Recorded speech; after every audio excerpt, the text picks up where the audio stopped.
arkadaşlar. Rotterdam'a geldik. Rotterdam'a geldik.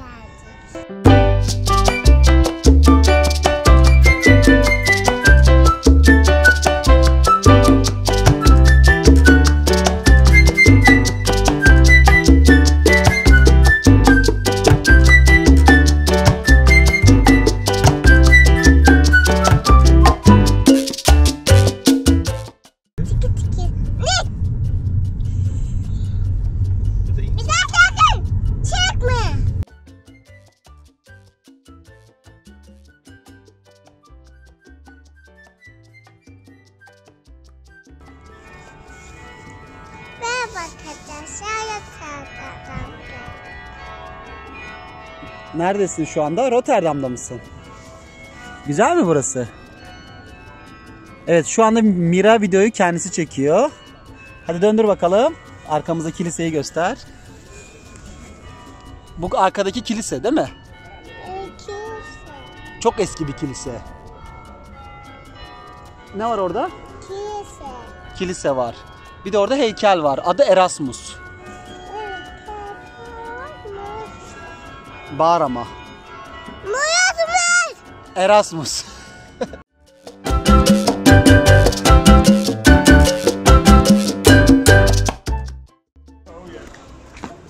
Rotterdam'dan selamlar arkadaşlar.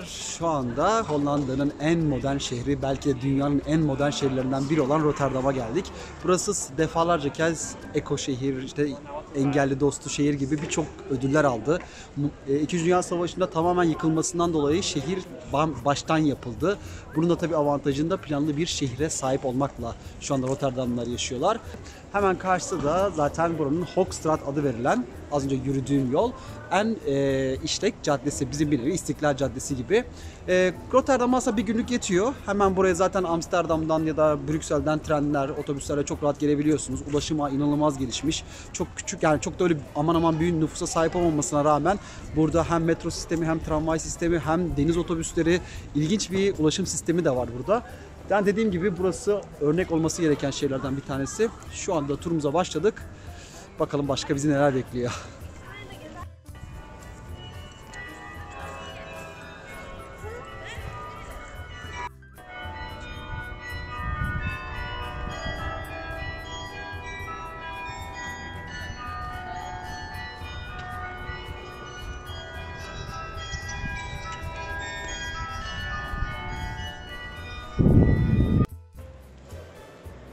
Şimdi biraz turumuza başlayalım. İlk durağımız Grot of St. Laurenskerk. Biraz ismi zor. Bu kilise Rotterdam'ın en eski taş binası olma özelliğine sahip arkadaşlar. Şu anda görüyorsunuz yeni yapılmış yerler de var tabii kilisede. Çünkü burası 2. Dünya Savaşı'nda ağır bir hasara uğradı. Ve dönemin kraliçesi de ve ünlü bir mimar olan yanılmıyorsam Wilhelm ya da Oud olması lazım. Evet, Oud adı verilen bir mimar burayı tekrar plana alıyorlar, restore ediyorlar ve şu anda günümüzdeki görünümü haline geliyor. Yaklaşık 700 yaşında bir yapı bu arkadaşlar. Hani Rotterdam çok eski bir şehir olmasa da yani neredeyse bir 700 yaşında bir kiliseye sahip.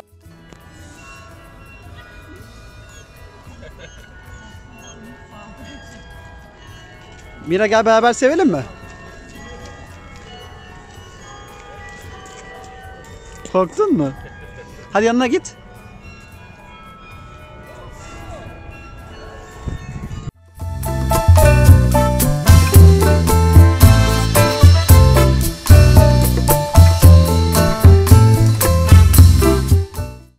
Şu an arkamda gördüğünüz yapı Markthal arkadaşlar. Burası Rotterdam'ın en ikonik bölgelerinden.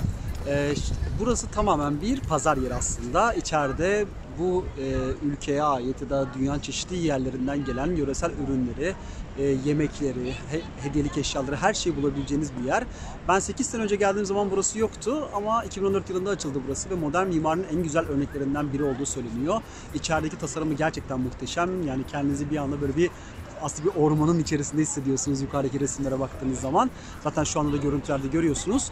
Bulunduğu yerde zaten Rotterdam'ın en merkezi yeri. Hemen zaten arka tarafta bakın dönüyorum. Birazdan gideceğim yer kübik evler var şu hemen arkada gördüğünüz. Onun dışında belediye binası, hemen az önce göstermiş olduğum buranın en büyük katedrali Gort Kilisesi ve tren istasyonu, her şey bu civarlarda. O yüzden hani popüler bir bölge ve Rotterdam'ın en kalabalık bölgesi burası.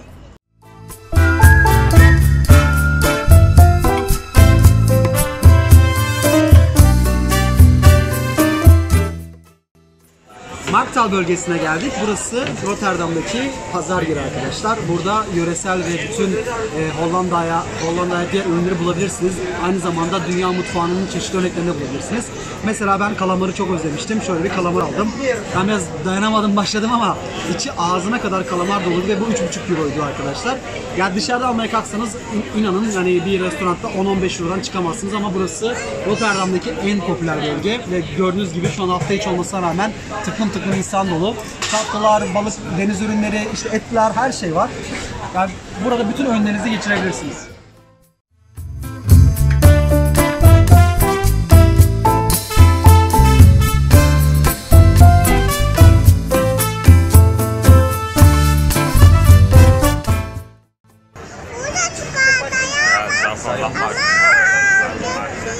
Evet, çikolatalı kekler yiyeceğiz biz gördüğünüz gibi. Bunların her biri 1 euro arkadaşlar. Mira neyli var? Çikolatalı var. Çilekli var. Değil mi? Başka neyli var? Bademli var. Biz hangisini alalım? Siyah olanı. Yani biz çikolatalı olanı alacağız. İsterseniz 7 tanesini 5 euroya alabiliyorsunuz. Ama bir tanesi 1 euro. Ne kadarmış? 1 euroymuş. Evet. Hadi bakalım tadına bakalım şimdi. Beğendin mi? Tam parmağını yala.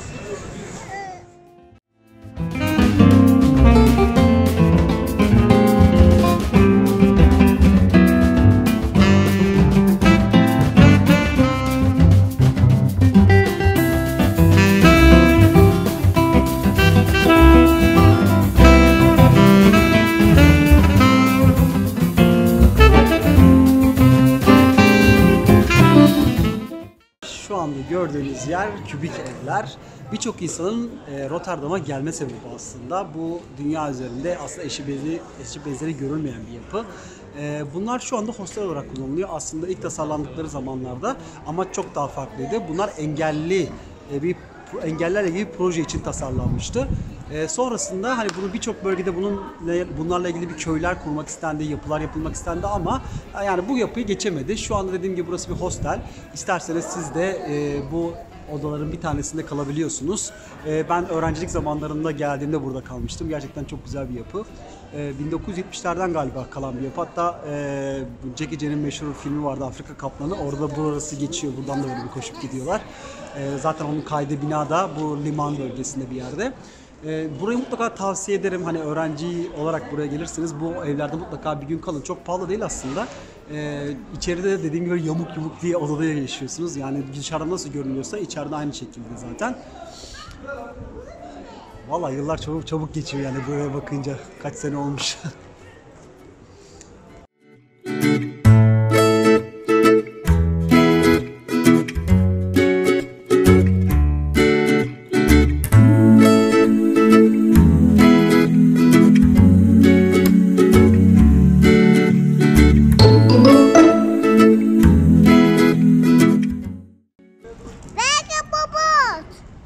Yani gemiye hoş geldiniz. Gemiye hoş geldiniz. Tabii tam anlamı olmasa da Mira welcome on board'u çok sevdi. Değil mi babacığım? Bize gemiyi. Çok mu büyük gemi? Evet. Bunun adı SS Rotterdam. Ne kadar büyük değil mi Mira? Evet, bu gemi çok büyük arkadaşlar. Bu gördüğünüz Titanic'ten daha büyük bir gemi. Tamamen Rotterdam limanında yapılmış. Daha doğrusu tersanelerinde. Şu anda da çok güzel bir yere demir atmış. Artık gelen misafirlerini bekliyor. Şehirden biraz uzaklıkta ama buraya da metro ile ulaşabiliyorsunuz. Karga geçti Mira. Hadi gidelim.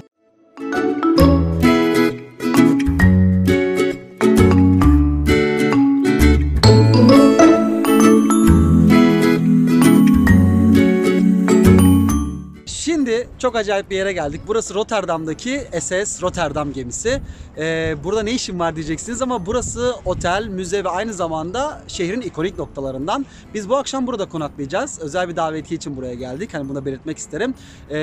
Size önce bu otelin işte gördüğünüz terasından seslenmek istedim. İçeriden de şu anda görüntüde de izliyorsunuz. Burası ikonik noktalardan bir tanesi ve şehrin en ünlü otellerinden. Gerçekten bir gemide kalacağız bir gece. Hani biz de böyle bir deneyimi yaşamak istedik. Daha önce hani ben cruise'de bir yerden bir yere gitmiştim ama bir gemide hani Rotterdam'da yapılmış, Titanic'ten daha büyük olduğu söylenen bir gemide bir gece kalma gibi bir mutluluğu yaşıyoruz şu anda. Görüntülerde görüşmek üzere o zaman. Mira, biz neredeyiz şu anda? Gemideyiz. Peki bu gemide ne yapacağız biz bugün? Burada kalacağız değil mi? Evet. Sevdin mi sen bu gemiyi? Hadi söyle ki welcome on board. Welcome to board. Welcome on board. Welcome to Bak arkana bak. Evet arkadaşlar, gördüğünüz gibi şu anda geminin dışındayız. Kalacağımız geminin yanındayız şu anda. Mira'ya gemide kaldığımızı inandıramadım. Şimdi inandın mı? İnanmıyorum. Neden inanmıyorsun? Şimdi sabah burayı çekmiştim. Bir de akşam görmek istedim bu güvertenin nasıl olduğunu. Şu anda geminin güvertesindeyiz. Burada çok güzel bir teras var. Rotterdam manzaralı. Zaten bakın hemen arkamda da göstereyim. Meşhur Rotterdam'ın kulesi de hemen arkamızda. Gözlem Kulesi. Yaklaşık bir 40 yıllık bir kule. Şu anda dediğim gibi güvertede geziniyoruz. Burada birçok bar var bu gemide. Şarap restoranları var, balık restoranları var, normal dünya mutfağını servis eden restoran var. Yani yanlış değilsem bir 8-9 tane restoran var bu işte SS Rotterdam gemisinin içinde. Yani gördüğüm en ilginç otellerden bir tanesi. Böyle bir gemiyi otele çevirmeleri bence çok güzel bir fikir. Sonuçta atıl olarak bir yerde kalmasındansa böyle değerlendirmişler ve çok iyi bir, yani ünlü bir turizm merkezi olmuş burası Rotterdam için. Her gelen de bu gemiyi de ayrıca gezmeye geliyor. Buranın makine dairelerine kadar inip de gezebiliyorsunuz bu arada. Dediğim gibi belki farklı bir konaklama arayanlar için burası güzel bir alternatif olabilir.